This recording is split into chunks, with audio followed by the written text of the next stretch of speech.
Alô, alô, gente boa de Deus.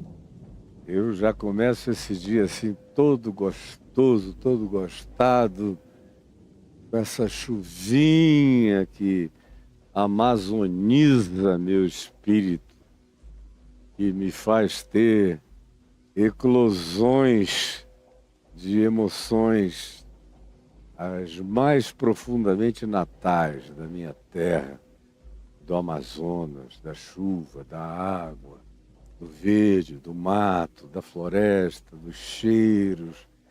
Meu Deus, eu sou totalmente impregnado de tudo isso em um dia como este, que para alguns é um dia cinza, para mim isso é a glória, especialmente depois da gente estar voltando de 170 dias aqui em Brasília, no Cerrado, no Brasil Central, sem uma gota de água caindo dos céus.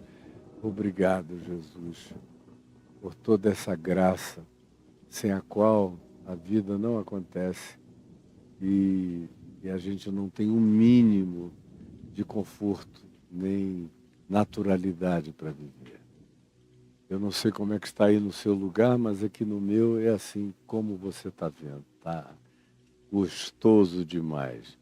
Pois bem, gente boa, eu deixei vocês aqui ontem em Mateus no capítulo 14, no verso 26, falando de como, depois deles, discípulos, terem preparado a viagem de Deus em Jesus, deixaram até um barquinho para Jesus vir remando, conforme a narrativa de João 6, nesse atravessar do mar e das ondas de Jesus, embora a gente esteja em Mateus 14, 22 em diante, em Mateus 6, no verso 22, diz, no mesmo texto, que eles tinham deixado um barquinho para Jesus remar.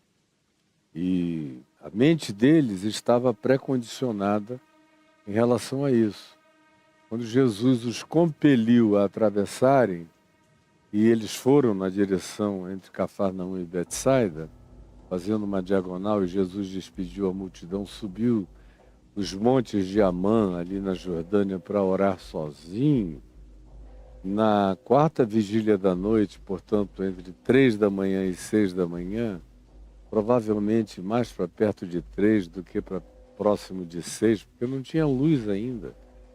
Estava escuro, como diz João, capítulo 6, verso 17. E Jesus ainda não viera ter com eles. E, de repente, tendo a mente toda condicionada, pré-determinada, e não tendo ainda entendido, de fato, as coisas em relação a Jesus, como a gente vem a perceber em Marcos 6, no capítulo 52, quando explicitamente se diz que eles não tinham compreendido nem mesmo o milagre da multiplicação dos pães, conforme eu disse já a vocês aqui. Ele foi poderosamente sutil e eu expliquei na terça-feira como é que foi esse poder dessa sutileza, e na quinta-feira anterior eu tinha falado a mesma coisa. Verso 52 de Marcos, no capítulo 6, diz: porque eles, os discípulos, não haviam ainda compreendido o milagre dos pães, da multiplicação dos pães. Antes o seu coração estava endurecido. Mais do que uma dureza moral, deliberada de coração, era um impedimento cognitivo. Era algo que estava para além da possibilidade imediata deles entenderem como é que comida sai de dentro de comida, como é que coisa eclode de dentro de coisa, aquele estado parturiente da matéria a partir do elemento subatômico, fazendo 5 pães e 2 peixinhos se multiplicarem em comidas para milhares e milhares e milhares, e no final 12 cestos ainda são recolhidos. Era poderoso, era glorioso, era grandioso, era inexprimível, todavia era incompreensível. E aqui a afirmação é que o coração deles estava endurecido. E eu sou generoso com eles, eu não os vejo exatamente com o coração endurecido, mas era algo para além da possibilidade humana de sentir, de discernir. Os tempos iriam passar e as experiências iriam se acumular para que o entendimento deles pudesse se desenvolver e eles se tornassem pessoas capazes de compreender a fenomenologia do milagre, a graça do milagre, a interposição do milagre, fazendo com que as aritméticas do cotidiano dessem lugar a uma explosão exponencial de graça que fazia 5 pães e 2 peixinhos se multiplicarem para milhares e milhares. Esse é o contexto. E eu disse ontem que eles estavam aqui muito mais para fãs de Jesus ainda do que para discípulos lúcidos, conscientes e engajados. Então eram tão fãs que deixaram um barco, que imaginaram um cenário, que escreveram nas suas próprias mentes um script que eles acharam que Jesus iria cumprir e ficaram com aquela expectativa de que Jesus aparecesse, no máximo aquela silhueta, remando durante a noite no barquinho que eles tinham deixado, mas jamais esperavam eles que Jesus fosse quem Jesus decide ser. Porque um dos maiores problemas desses discípulos de Jesus, que gente como eu e como você que queremos andar com Jesus, é atingirmos a maturidade de nos tornarmos de fãs de Cristo em discípulos do Evangelho. O fã fica sempre com fantasia, daí que vem a palavra fantasia, e quando coisas negativas acontecem com o fã, vem a fantasmagoria, vem o fantasma, como foi aqui o caso, porque eles definiram um script e Jesus manifestou a sua liberdade absoluta de chegar como quisesse na vida deles. E eles não estavam preparados para isso. Como ontem eu expliquei longamente, a maioria não está, especialmente quando se tornam filhos da religião, com as suas pré-determinações, com os seus dogmas, com as suas catequeses, com as suas pré-estabelecidas definições de Deus, do modus operandi divino, de como Deus age, como Deus não age, como Deus pensa, como Deus não pensa. E, em geral, é de acordo com a imagem e semelhança do fã, é a imagem e semelhança da projeção dele. Mas Jesus não tem liberdade de se manifestar completamente ele junto ao fã. Porque o fã quer que Jesus venha conforme o desenho da cenografia, do presépio projetado e imaginado. Aí o tempo todo o que acontece é o mesmo que aconteceu aqui. Jesus veio como quis, na hora que desejou. Guardou para si o direito dos atrasos do ponto de vista dos discípulos fãs, o atraso que bem lhe interessasse. Ele chegaria na hora certa, embora para os discípulos fãs fosse um atraso. Já se fazia escuro, Jesus ainda não viera. É isso que João 6,17 nos diz. É a mentalidade do fã. E o fã se sente mais íntimo do ídolo, porque esse Cristo aqui ainda não é o Senhor. Para eles ainda é o ídolo, ainda é o maior profeta, ainda é alguém que eles já carregam a suspeição de que seja o Cristo de Deus, mas isso ainda vai chegar de maneira um pouco mais esclarecida para eles. Por enquanto, eles são filhos da perplexidade irrebatível, inquestionável. Eles não podiam negar, por isso tinham baixado a guarda e tinham crido que no mínimo de Jesus podiam vir coisas completamente inusitadas, que era o que eles vinham assistindo. Já tinha alguns meses. Mas a maturidade só se estabelece fazendo com que a gente deixe de ser fã de Cristo e passe a ser discípulo de Cristo em Jesus, quando a gente deixa de escrever scripts, quando a gente deixa de determinar meios, modos, caminhos, jeito de operar para Deus vir na nossa direção. Como ontem, repetidamente eu disse que a maioria de vocês pratica, porque é assim que a religião funciona. É predeterminando Deus para os crentes fanáticos.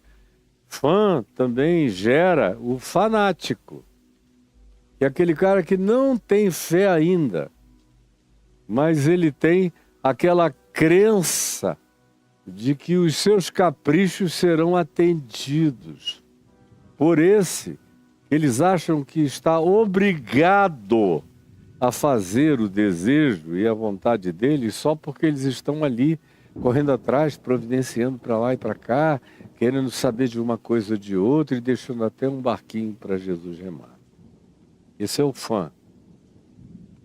Aí quando Jesus manifesta a liberdade dele, chega na vida da gente do jeito que ele quer, a hora que ele quer, permite que as ondas da existência nos açoitem, que os ventos se antagonizem satanicamente soprando de modo contrário contra a nossa vida, e a escuridão nos abrace e nos invólucre, e eles fiquem frustrados porque acham que Deus está atrasado.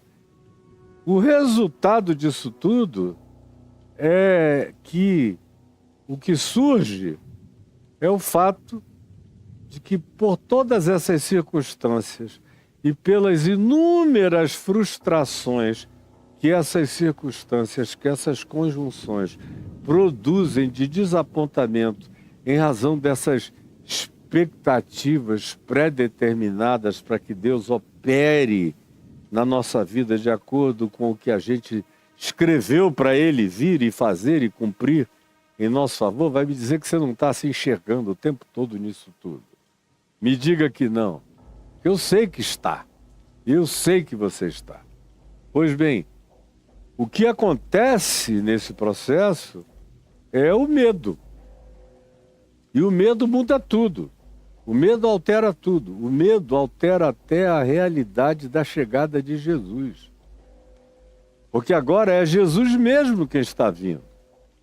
na hora dele, do jeito dele, conforme a soberania dele, não as predeterminações humanas. E eles não conseguem reconhecê-lo, a tal ponto que eles gritam, é um fantasma. E tomados de medo começaram a gritar, é aquela cena de 12 homens grandes, marmanjos, alguns dos quais pescadores, gente tosca, criada ali, brutalizada nas experiências naturais daquela região e agora gritando no meio da madrugada. É um fantasma, é um fantasma. Vocês vejam como quando a gente bota a carroça na frente dos bois, como quando a gente quer que Jesus cumpra os projetos das nossas manifestações caprichosas e projetadas, quando a gente tem para si um Cristo que obedece às nossas determinações, os nossos planejamentos neurolinguísticos, as nossas falas de positividade, como se Deus se obrigasse daí para frente a entrar no planejamento dos nossos barquinhos, das nossas planificações para Deus.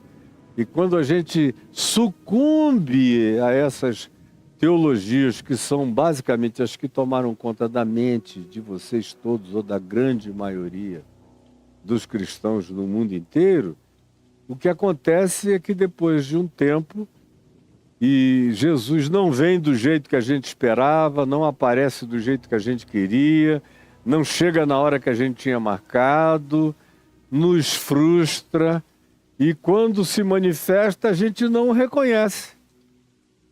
Não reconhece. Eu vejo toda hora gente que vem apavorada me falar de que está assombrada com o que está acontecendo e elas vão me narrando. Eu digo, escuta, você não consegue ver que é Deus agindo, vindo ao teu encontro, em teu favor? E a maioria não entende. Porque Deus estava tão determinado por elas, estava tão pré-definido na mente delas e na teologia delas, e os modus operandi estavam tão afirmados pelas concepções dos seus caprichos pessoais, que Deus, quando se manifesta como Deus, na liberdade de Deus, na hora de Deus, do jeito de Deus, como Deus quer, chegando como quer chegar, sem explicar, sem pedir licença, sendo Ele, absolutamente Ele, e o absoluto sobre todas as outras relatividades humanas, frequentemente os que eram discípulos viram fãs apavorados e submissos ao pânico de uma fantasmagoria e confundem Jesus com uma aparição assombrosa, da qual eles querem correr.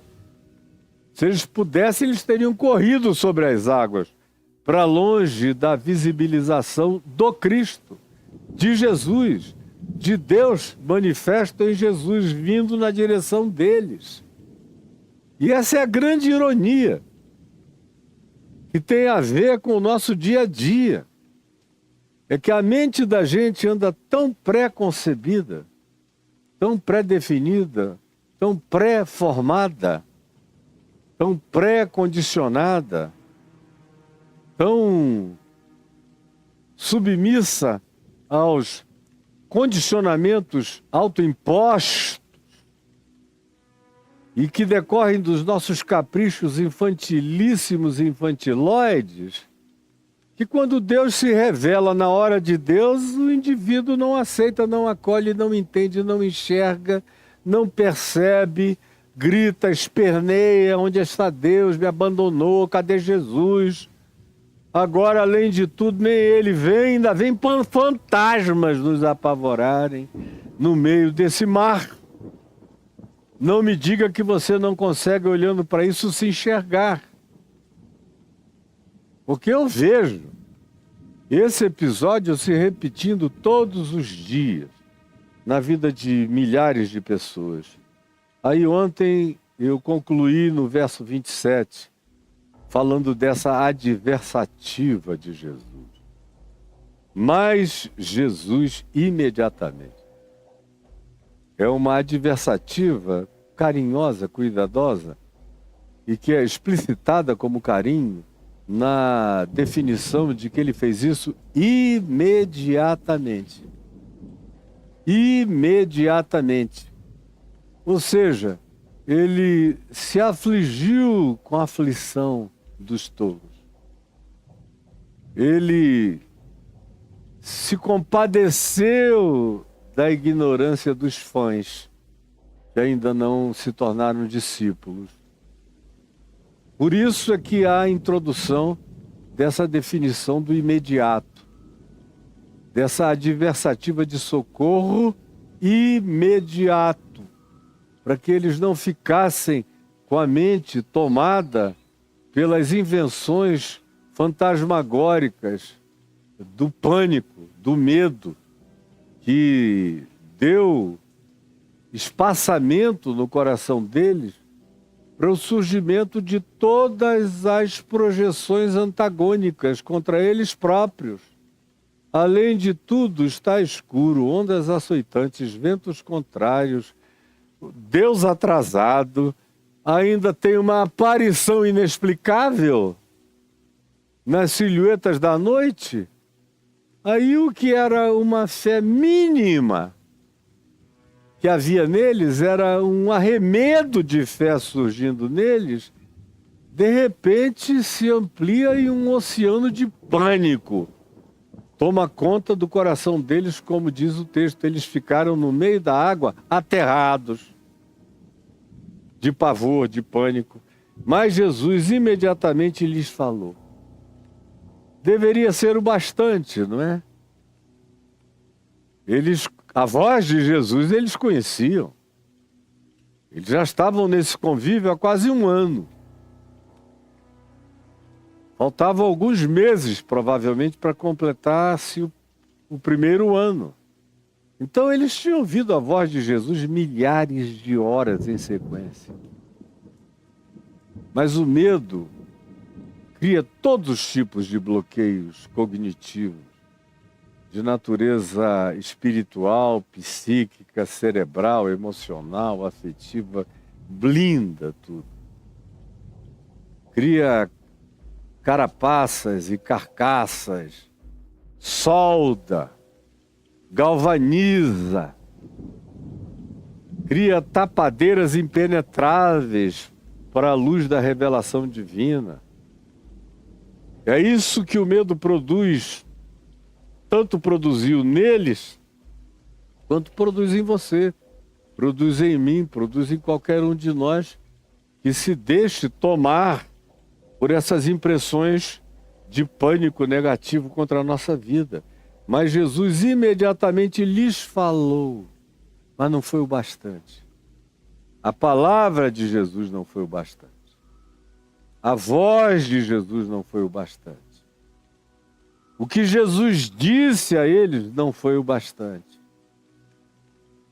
É trágico quando chega a esse ponto na vida em que a gente fica tão impregnado pelas nossas próprias ideias, impressões, autossugestões, compreensões que vieram não de Deus para nós, mas de nós para nós mesmos ou de outros, construindo uma escultura de um Cristo inexistente dentro da gente e fazendo com que a gente desenvolva expectações falaciosas, mentirosas, enganosas e impedidoras do reconhecimento da voz de Deus.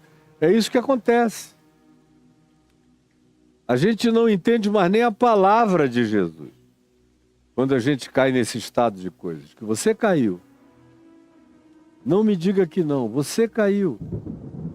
Você ficou tantos anos aí no fã-clube de Jesus sem aprender o Evangelho de Cristo, que depois de um tempo as circunstâncias contrárias gritavam fortemente junto com o seu próprio desespero pessoal, a ausência de Deus, a não presença, o atraso divino, Enfim, essas coisas tinham se assenhoreado da compreensão deles, tanto quanto já tomaram conta muitas vezes da sua.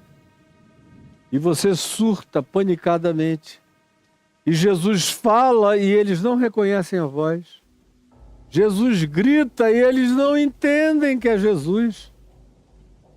Jesus lhes falou. E para que eles ouvissem Jesus com ondas batendo, pá, pá, pá, ventos soprando, levando o som em outra direção, no meio da noite escura, Jesus grita, mas eles não têm a capacidade mais de reconhecerem a voz de Jesus. Os elementos circunstanciais na cabeça do indivíduo que ainda não desenvolveu fé, só crenças, e não tem ainda confiança, só tem doutrinações ou impressões, que não entendeu ainda a palavra de Deus no coração, tem apenas um leve reconhecimento dos tons da voz de Jesus, mas não do significado da palavra dele em nós, contra os ventos, contra os açoites das águas, contra o sopro contrário, no meio da escuridão. Quando você aprende a andar em fé, eu vou repetir pela 7ª vez nesse período todo, você aprende com o Salmo 139 que para ele as trevas e a luz são a mesma. E você aprende que para você também será assim. Você ouve a voz dele através do profeta Isaías dizendo: eu sou o Senhor. Eu crio a luz e eu crio as trevas. Está tudo na minha mão e vocês não têm que se apavorar com nada. Porque para mim as trevas e a luz são a mesma coisa. E para aqueles que creem em mim, as coisas vão se tornando idênticas. E nada mais se interpõe entre mim e elas. É a vontade de Deus que a gente entenda isso. Aí Jesus diz: tem de bom ânimo. Eu acho interessante que a primeira palavra dele aqui é tem de bom ânimo. Tem de bom ânimo. Depois é que ele diz: não temais. Porque, inclusive, para que eles vençam o temor, vençam o medo, é preciso que no coração deles se aloje e se instale um bom ânimo.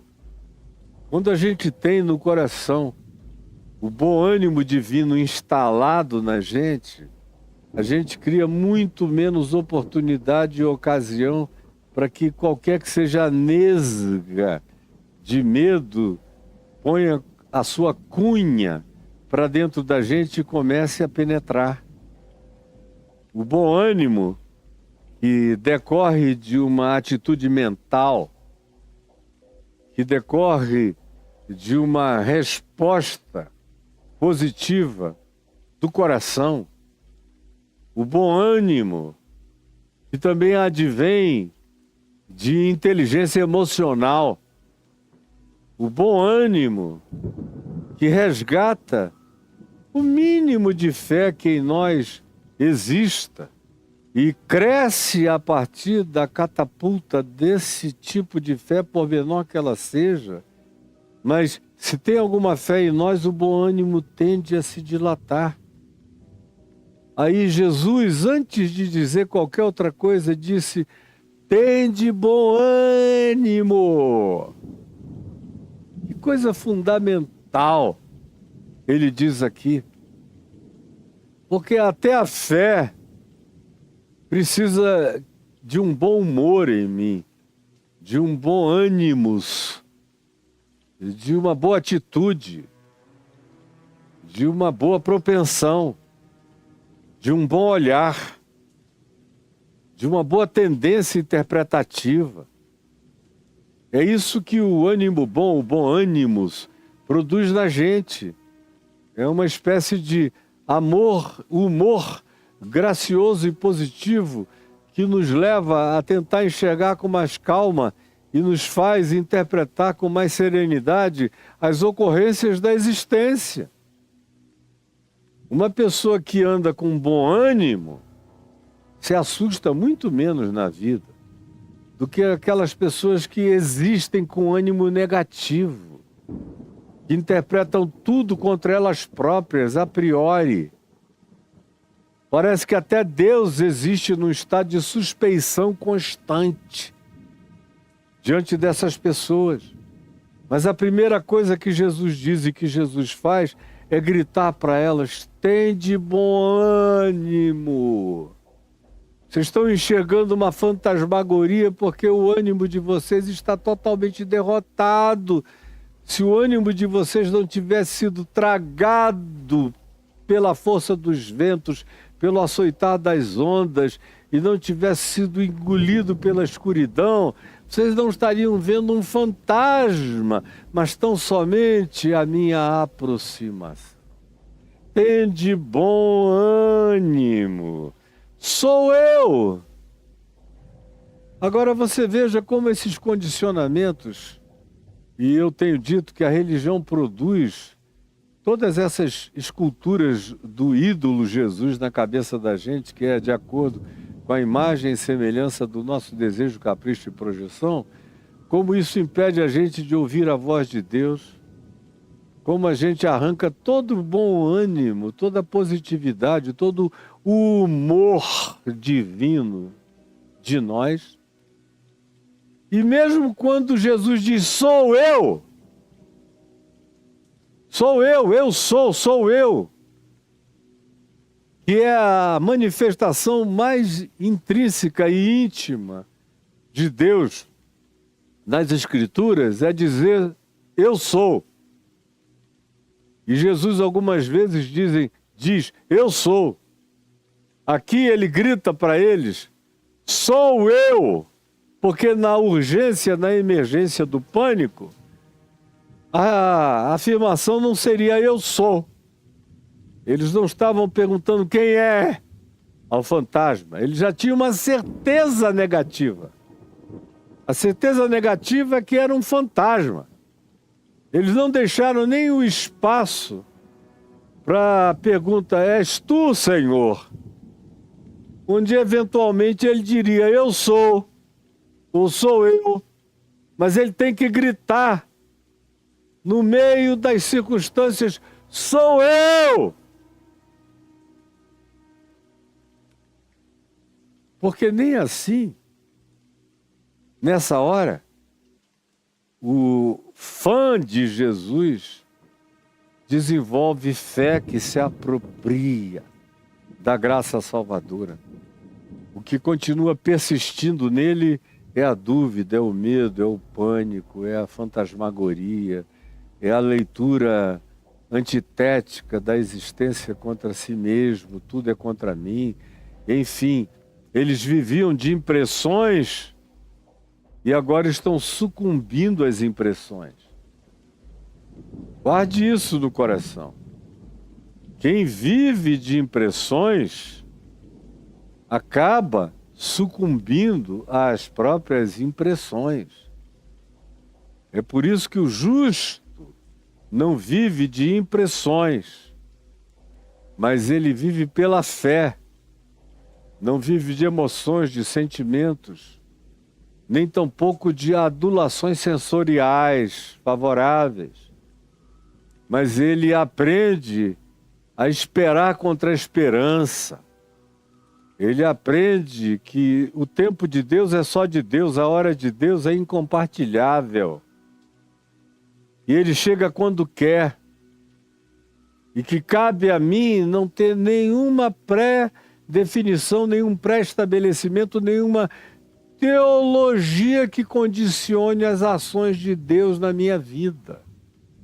Muito menos doutrinações ou catequeses ou expectativas que me foram plantadas no coração pela falsificação dos ignorantes que bradam como vozes divinas acolhidas por gente mais ignorantes do que eles, que no caso, eventualmente são os fãs. que nunca viram discípulos. Tem de bom ânimo, sou eu! E aí ele conclui dizendo, não temais, não tenham medo, porque o medo arrasa tudo. Se o vento é forte, com medo, ele se transforma num furacão gigantesco. Se a noite é escura, com medo ela se transforma em densas trevas.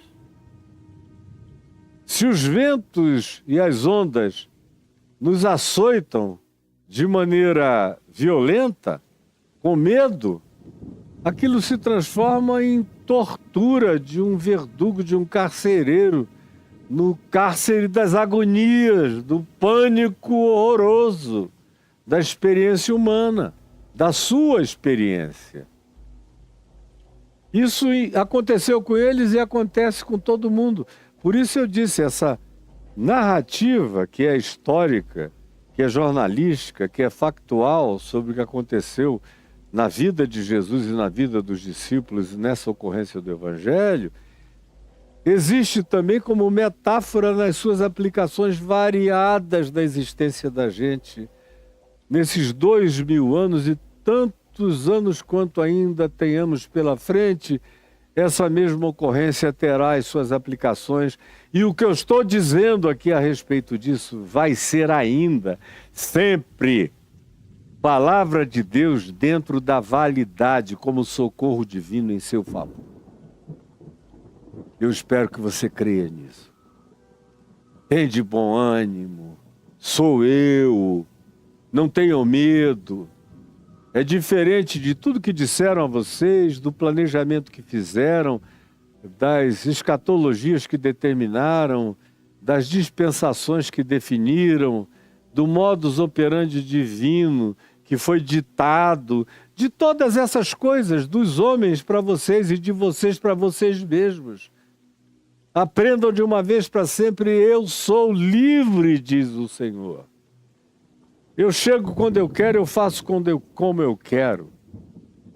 E eu me apresento do jeito que eu desejo me apresentar.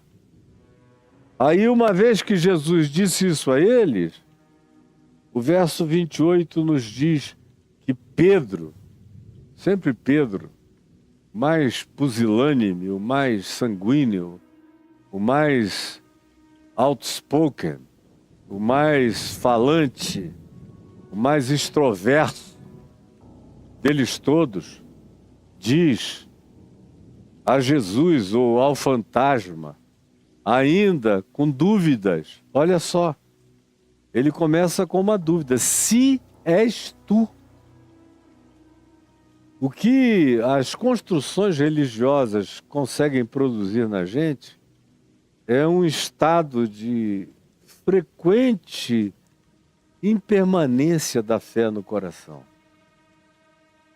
Instala no coração da gente aquele espírito de dúvida, esse duvidar latente no coração, porque a gente fica tão condicionado com os retratos e perfis e esculturas de Jesus que nós fazemos e outros fazem para nós, que mesmo Jesus gritando, falando, dizendo sou eu, arrombando a escuridão da noite, o vento contrário, o açoite das ondas, com a voz dele audível, gritantemente mais forte do que as circunstâncias, ainda assim, preste atenção, ainda assim, Pedro respondeu e disse, se és tu. Se és tu, porque não estava resolvido no coração dele. Se és tu. A palavra de Jesus deveria ser o bastante para clarear a escuridão absoluta. Eu conheço essa voz. Eu conheço esse eu sou, quando diz sou eu. Eu conheço esse que anda sobre as águas. É o que multiplica pães.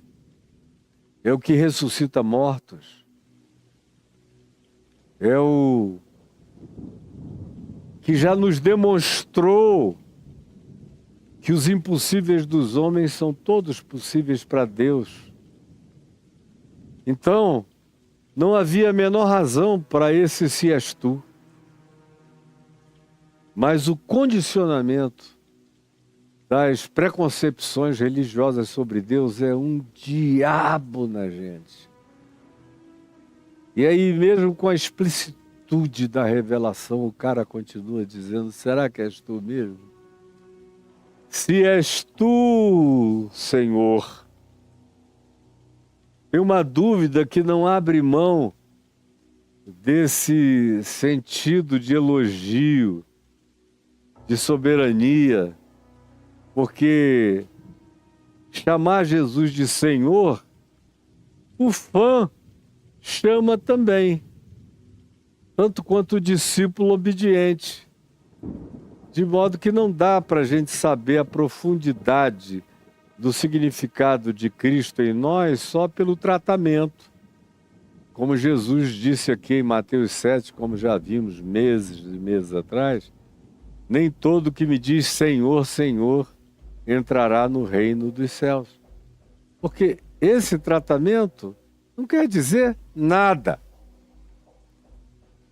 Tanto é que Pedro diz: se és tu, Senhor. Pedro vai fazer algo semelhante ainda, outra vez, muito tempo depois, no livro de Atos dos Apóstolos, no capítulo 10, na casa de Simão Curtidor, à beira-mar, lá em Jope, quando ele tem aquela visão do lençol baixando com toda a sorte de animais impuros, de acordo com a lei de Moisés, animais que gente que obedecesse a lei de Moisés não poderia comer, jamais, sob pena de se tornar imundo, maldito e pervertido aos olhos de Deus e contaminado aos olhos do Criador.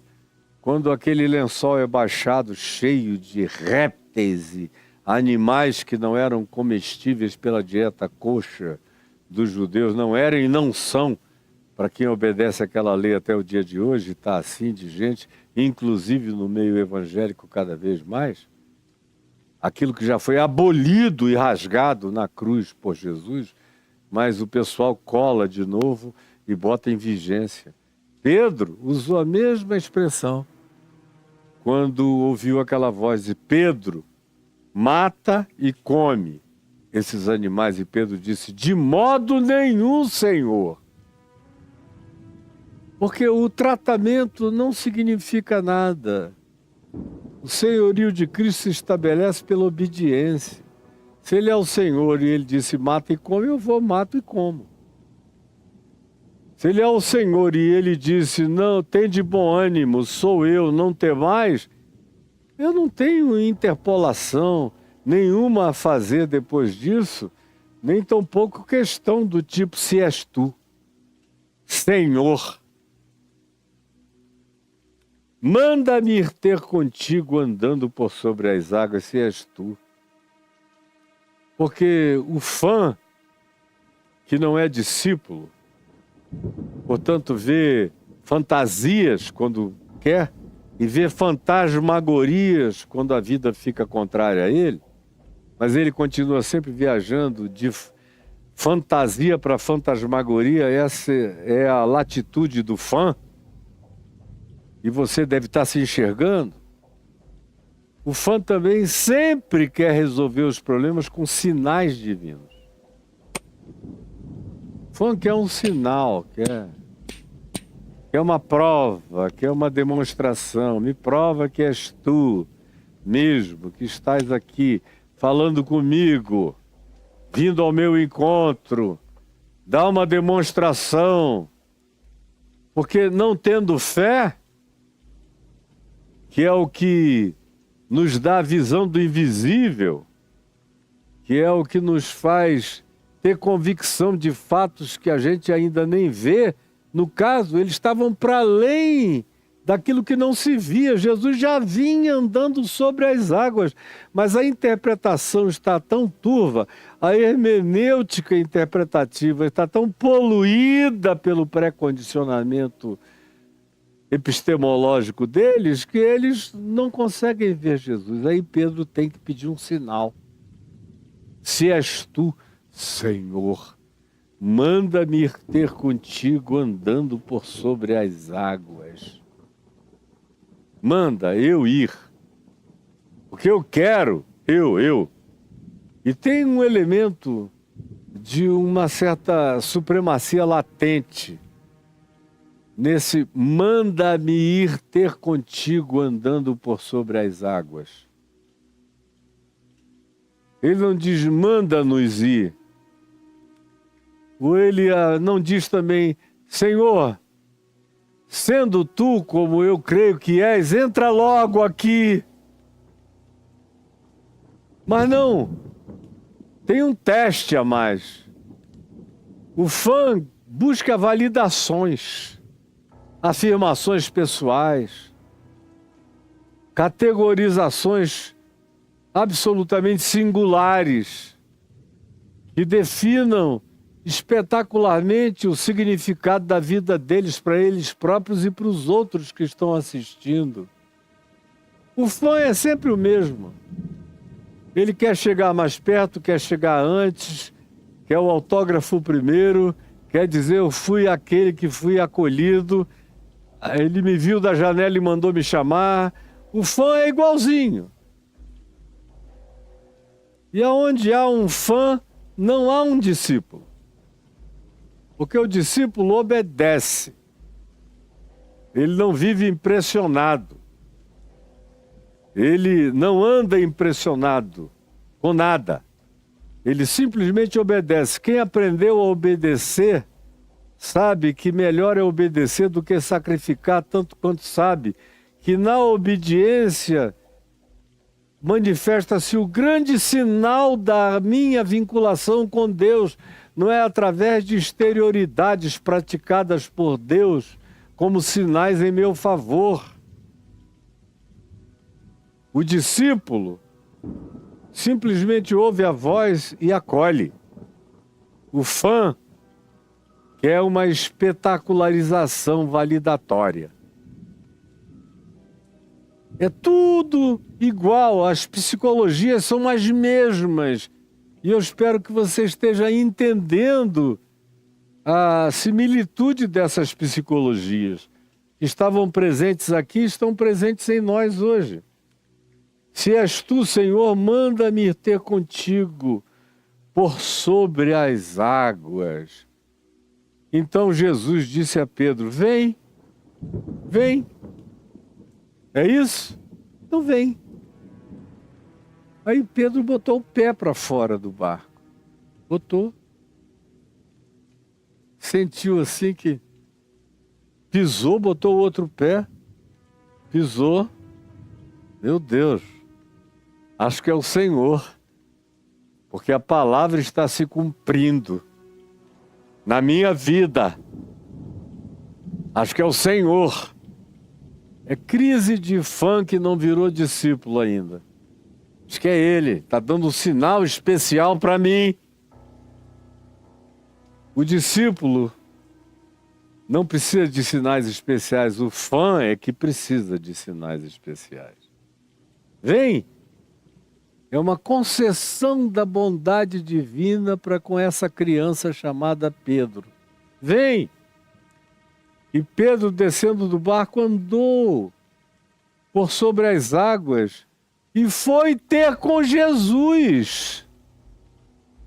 Não se diz aqui a que distância Jesus estava, mas obviamente não era tão pertinho, porque senão, por mais escuro que estivesse, eles teriam visto delineamentos, definições da fisionomia de Jesus, da silhueta de Jesus, com muito mais clareza.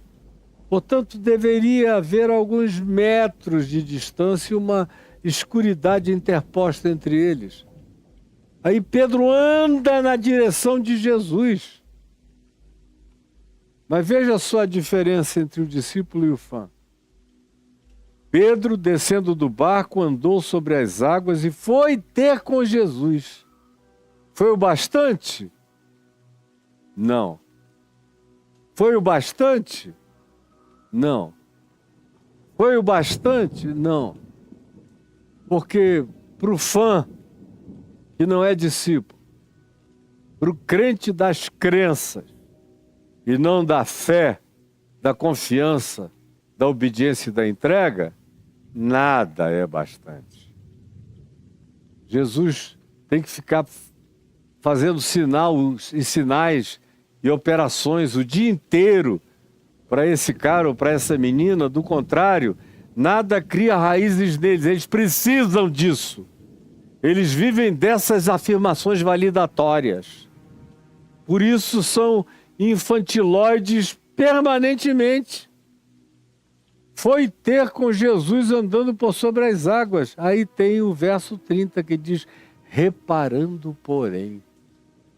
Cara, o sujeito ouve a voz de Jesus, a palavra de Jesus tem de bom ânimo, sou eu, não tem mais. Ainda vem uma concessão divina quando ele diz, se és tu, Senhor, manda-me ter contigo andando por sobre as águas. E Jesus diz, vem. E ele vai.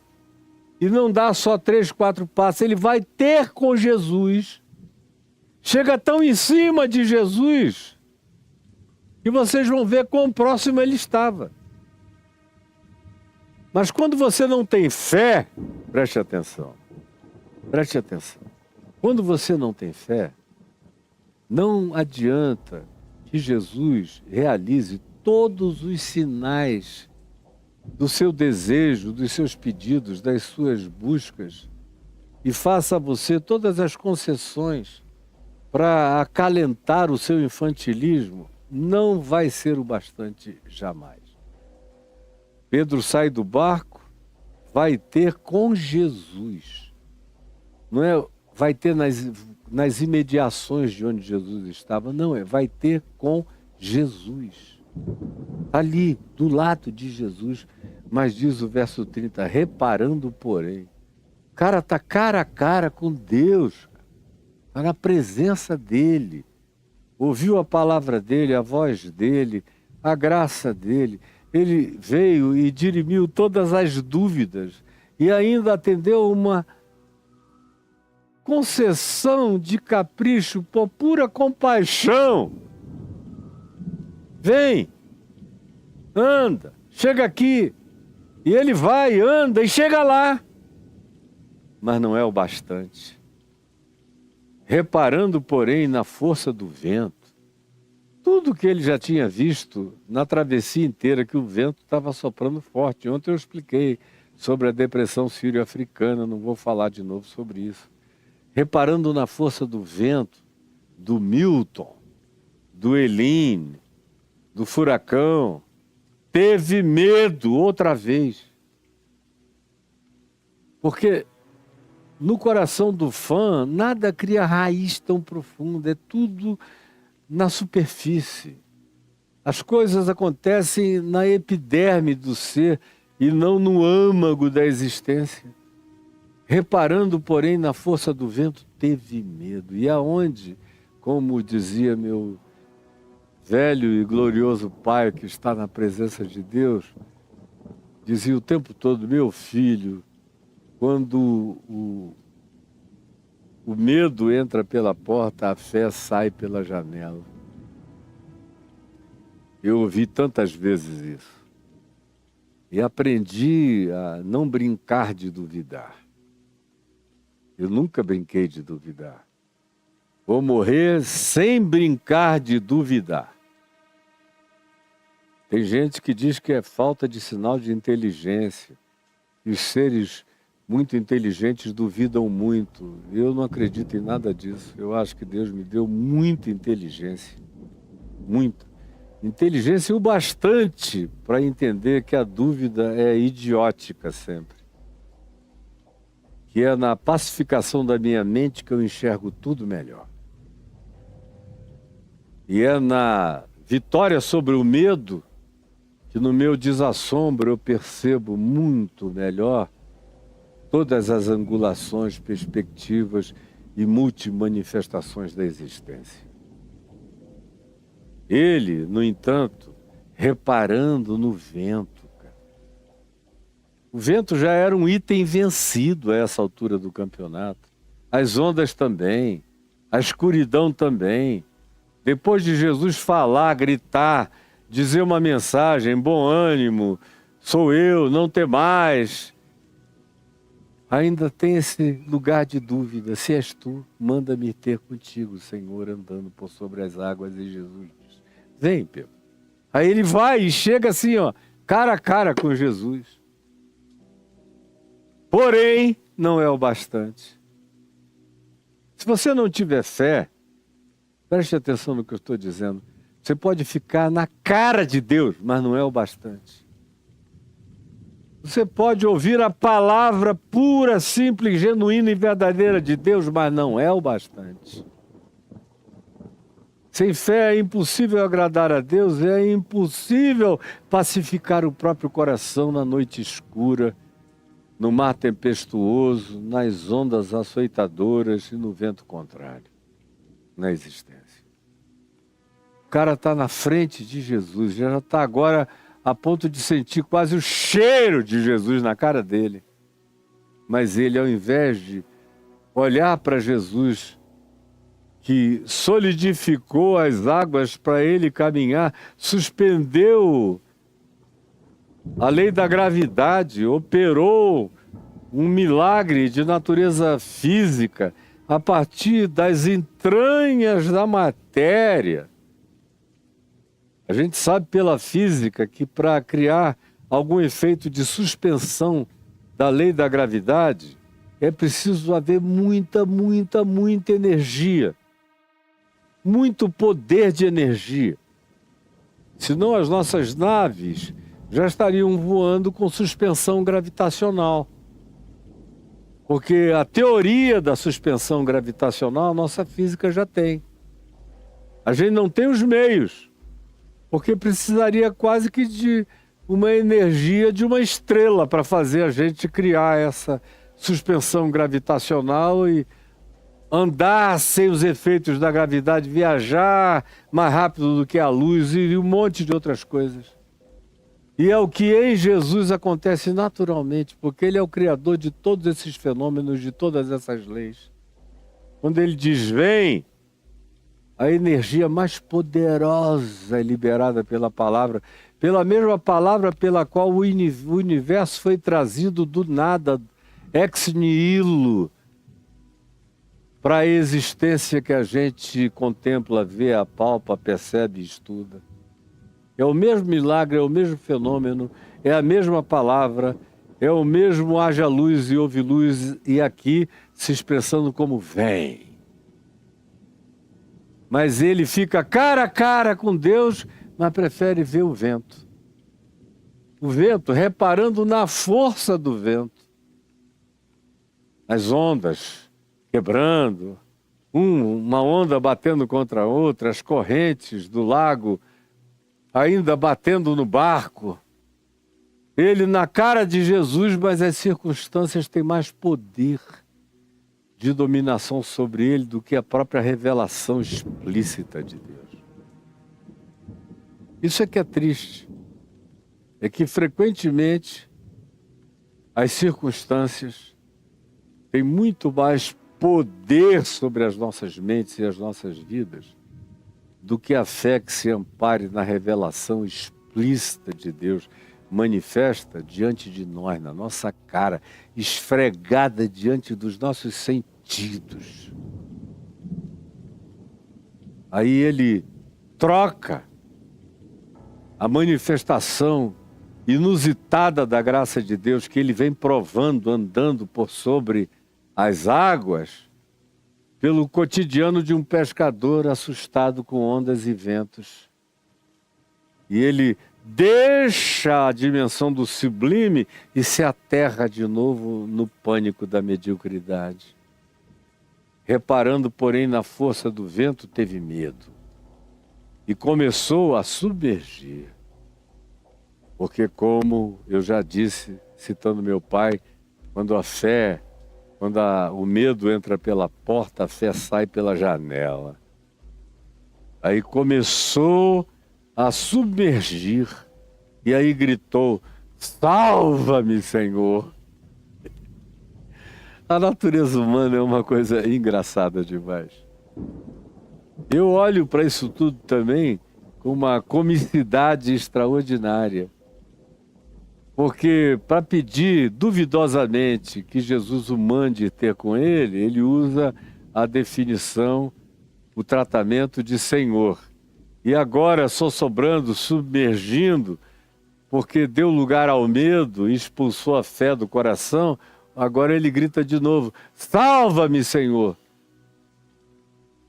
Ele usa a expressão Senhor, ele só não define o significado do que seja ser Senhor o tempo todo para ele. Porque o Senhor claudica na mente dele, o Senhor é uma tergiversação mental para ele. O Senhor pode ser ou pode não ser, como para a maioria de nós. Eu vejo o pessoal sobejando o nome do Senhor Jesus, mas na prática, qualquer vento contrário faz o cara olhar em qualquer direção, desistir de tudo, ter medo de todas as coisas e ser engolido pelo dilúvio. Salva-me, Senhor, gritou Pedro. E prontamente, olha outra vez, anteriormente foi imediatamente. Aqui se diz e prontamente. É esse grito da misericórdia de Deus com o pânico humano, com a dúvida humana, com a mediocridade humana. Imediatamente, prontamente, Jesus estendendo a mão. Porque Pedro estava distante assim, ó. Tá vendo aqui?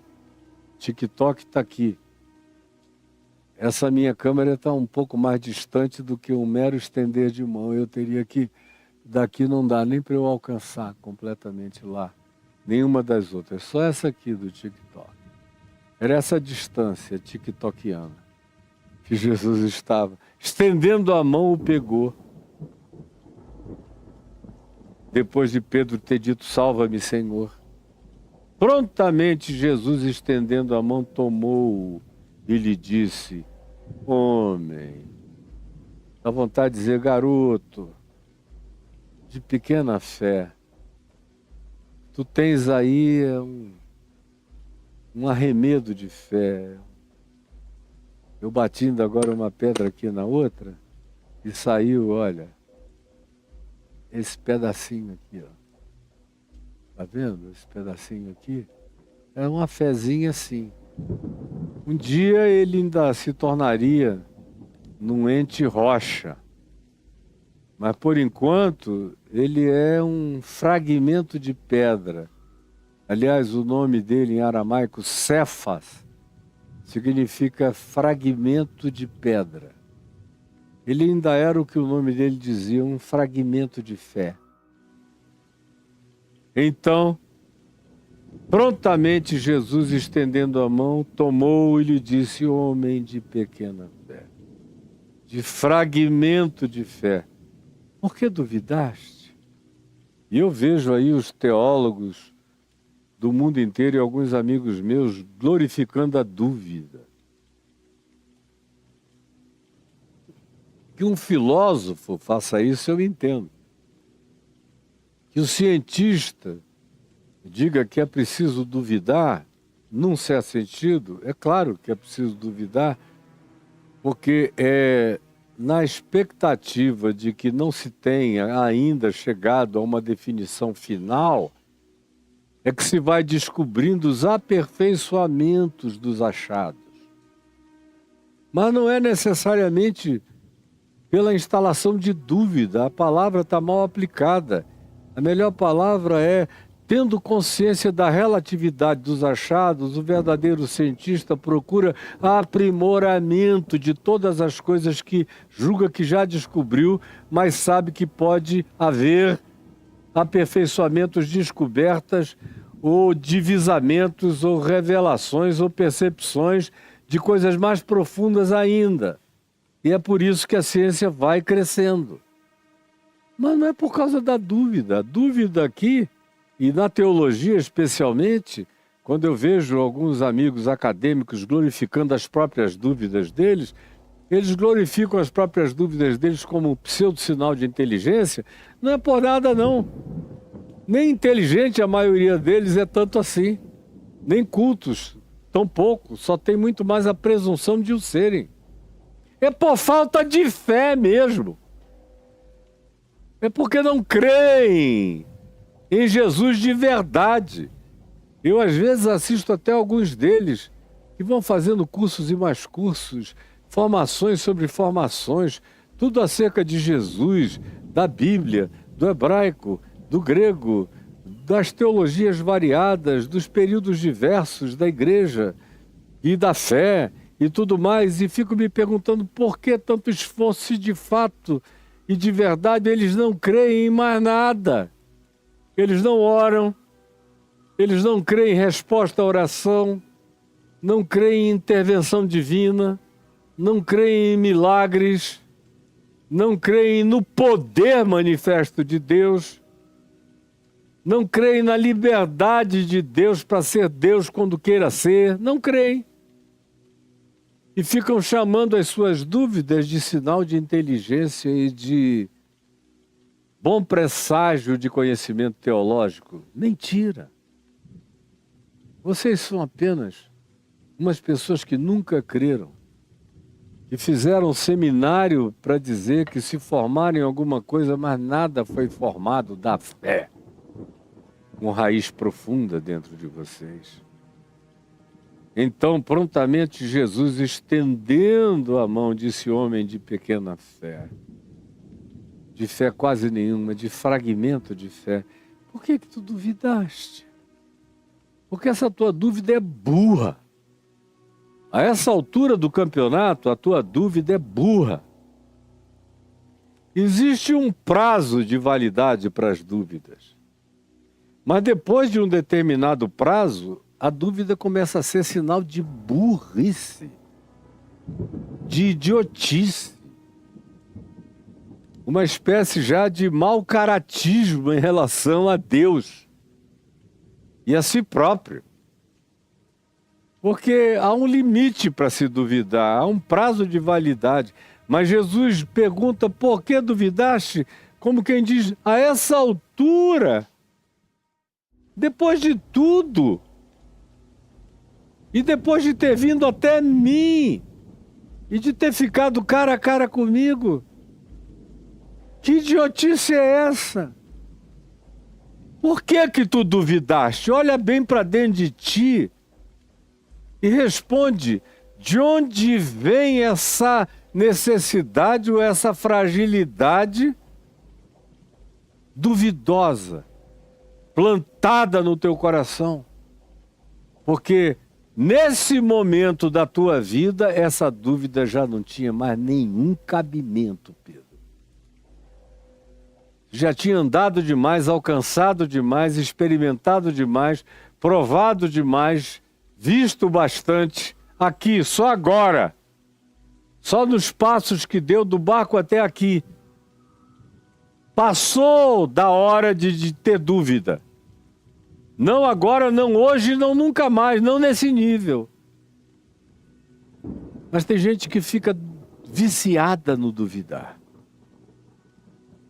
E eu quero que você olhe para dentro de você e se pergunte se você é um desses viciados no duvidar.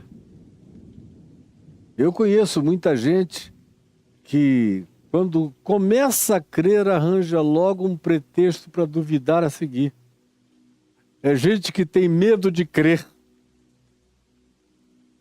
É gente que diz para si própria que, se elas crerem sem duvidar, pode significar que elas estão perdendo o senso crítico. Não, seus bobinhos. Tem hora para o senso crítico e tem hora que a gente passa do senso crítico. Mas alguns de vocês não passam jamais daquele limite medíocre. Por que duvidaste? E Jesus conclui no verso 32, dizendo assim o texto: subindo ambos, Jesus e Pedro, para o barco, cessou o vento. Só foi botarem o pé ali, dentro do barco. Jesus botou o pé no barco, o vento cessou, tudo se acalmou. E os que estavam no barco o adoraram, dizendo: verdadeiramente és o Filho de Deus. Lindo, lindo, lindo. Mas o centurião lá, ao pé da cruz, quando Jesus estava sendo crucificado, não viu multiplicação dos pães, milagres, Jesus andando sobre as águas, apaziguando ventos e ondas, não viu nada. Ele só viu a atitude de Jesus. É verdade que o sol escureceu e a terra tremeu, e Jesus gritou: está pago, está tudo consumado, pago, toda a dívida está quitada, tetelestai. E o centurião, olhando daqui, disse: verdadeiramente esse homem era o Filho de Deus. Por muito menos, a gente vai descobrindo que os que não sabiam de nada, não viram nada, não andaram com ele, não tiveram privilégios nem oportunidades, foram os que mais admiraram a Jesus, foram os que deram os saltos mais galopantes de fé, diferentemente desses que estavam no barco, estavam juntos, estavam o dia inteiro, familiarizaram-se com a presença de Jesus e foram naturalizando a graça de Deus, e com essa naturalização abriram espaçamento para as dúvidas medíocres, para as necessidades de sinalizações divinas, de corroborações cotidianas, de apequenamento, portanto, da própria natureza deles. Aqui em João 6, no mesmo texto, se diz que quando Jesus falou com eles, ele disse: sou eu, não temais. Então eles, de bom grado, aqui não tem a narrativa de Pedro indo, andando sobre as águas, não porque não tenha havido, mas porque em João, esse é um assunto que João passa por cima. Então eles, de bom grado, o receberam. E logo o barco chegou ao seu destino.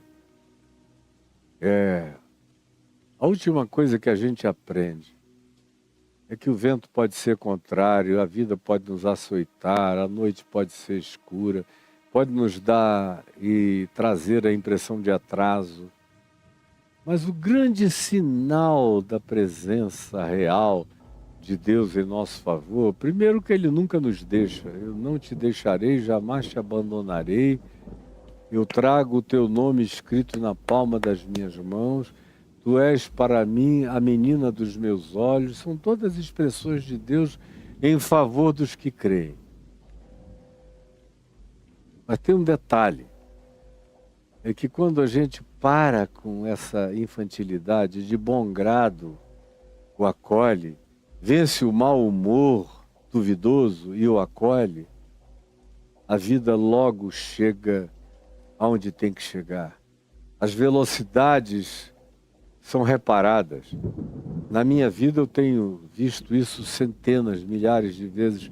Períodos em que parece que você está andando, fazendo moonwalking, você está sendo impelido para trás, parece que não está indo adiante. Aí chega aquele momento em que você o discerne, bem ali, e você o acolhe. E de bom grado você se enche dessa ternura bem-aventurada quando ouve a voz dele dizendo: sou eu, não tenha medo, Caio. Você diz: que coisa boa.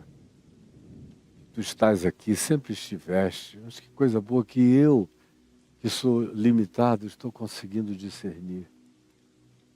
E aí, imediatamente, o que era atraso, o que era contrário, o que era impedimento, o que era obstáculo, o que era adversidade, tribulação, complicação, subitamente dão lugar a essa manifestação, a esse imprimir de uma velocidade na vida. E logo o barco, e logo a vida, e logo nós atingimos o destino para o qual Ele nos compeliu a chegarmos. Senhor Jesus, eu quero te pedir que essa história tão conhecida por tanta gente tenha se transformado numa narrativa nova. Não do Evangelho, mas da aplicação do Evangelho no ser da gente. No nosso coração, no meu e de todos os que estão me vendo e ouvindo agora, e de todos os milhares e milhares que verão no curso dos tempos e dos anos, em cujos corações a mesma graça vai operar. E o mesmo milagre vai trazer esse sossegar para o ser. É o que eu te imploro, em favor de todos nós, em nome de Jesus. Amém e amém. E que Deus te abençoe, meu querido, minha querida. Olha só, deixa eu pegar o meu celular aqui nesse TikTok que já acabou.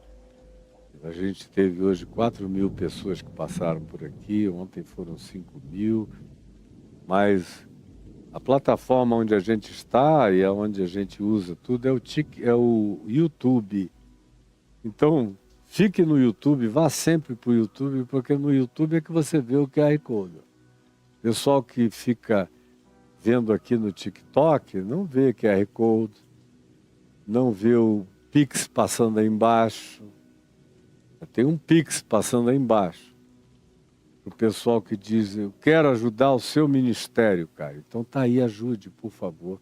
Porque eu preciso que você ajude o nosso ministério, o meu e o seu. Eu prego e você me ajuda a difundir, a recortar, a espalhar, a distribuir, a fazer com que o que atingiu milhares atinja milhões, com o mesmo benefício que chegou até você. Então tá aqui, ó, o Pix do CNPJ passando aí. Anote, faça a sua contribuição, pela qual eu vou me manifestar profundamente grato diante de Deus. Faça isso agora, por favor. E além disso, tem outro Pix passando aí embaixo. Mas antes de falar do segundo Pix, eu quero que você escreva a caiofabio.com.br. Escreva caiofabio.com.br, porque aí você cai no meu blog e tem a contribuição aí no blog. Onde é que está a contribuição? Contribuição, clicou na contribuição.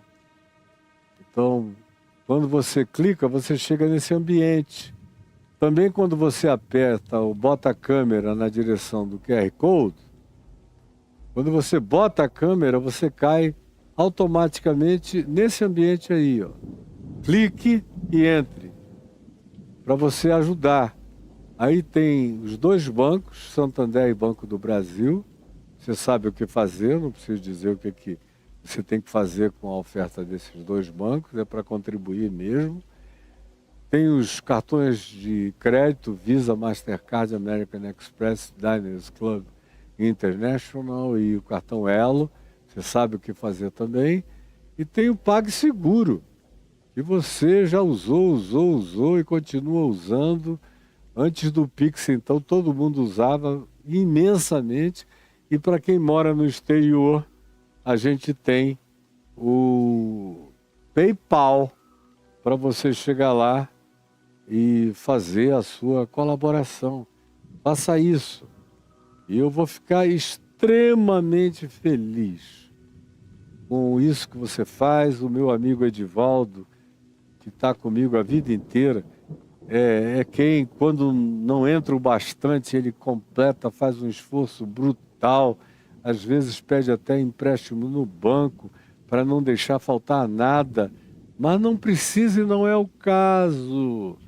Todos nós aqui podemos fazer disso algo simples, com os pés nas costas, então ajude, tá bom?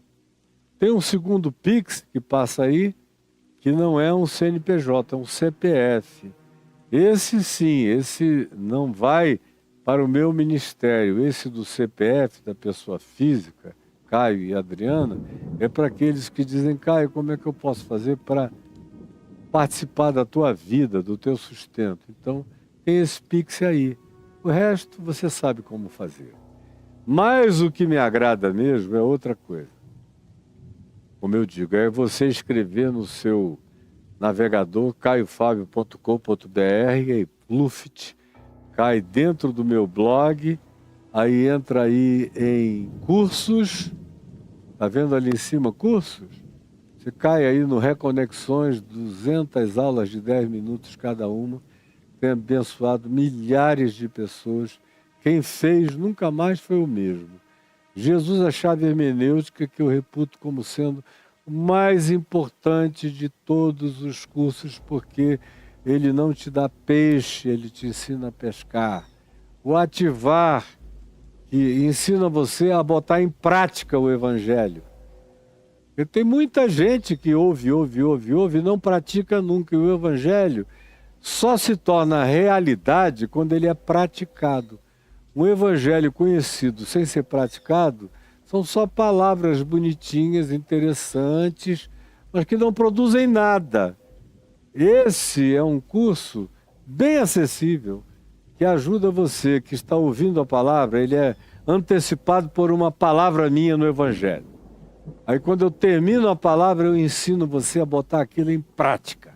Ative a sua vida com essa palavra que você ouviu, porque Jesus disse que os que agradam a Deus são aqueles que ouvem a sua palavra e a praticam. E Jesus também disse em João, no capítulo 7, no verso 14, se alguém quiser saber se a palavra que eu digo é verdadeira, pratique-a, porque você nunca vai concluir pela verdade da minha palavra antes de, pela fé, começar a exercitar-se na prática dela. Aí vem do dilúvio ao Apocalipse, gravado em loco, na Turquia e na Grécia, muitas palavras em lugares históricos, bíblicos. Você tem medo de quê? Que, meu Deus, quem fizer esse curso vai se levantar das paralisias as mais horrorosas, como também atravessando os lutos, as orfandades, as perdas, os mais variados cursos que estão aí disponíveis para você. Entre e leia. Eu não vou ler tudo para você, porque eu faço isso todo dia e eu não mereço ficar fazendo isso. Você é inteligente o bastante. Se tem vontade, vá lá e resolva o seu desejo, porque está tudo disponibilizado para você e o meu coração vai ficar mais do que feliz. Eu vou parar por aqui. Meu netinho está me esperando ali dentro, meu neto Mateus e a minha netinha Lara e a namorada do Mateus, a Júlia, para almoçarem comigo. E eu vou até ali curtir a delícia desse manjar da companhia dos meus netos amados. E Deus abençoe você, um beijo no seu coração. Não tenha medo de crer. Não tenha medo de crer. Não tenha medo de crer. Em nome de Jesus. Amém, amém e amém.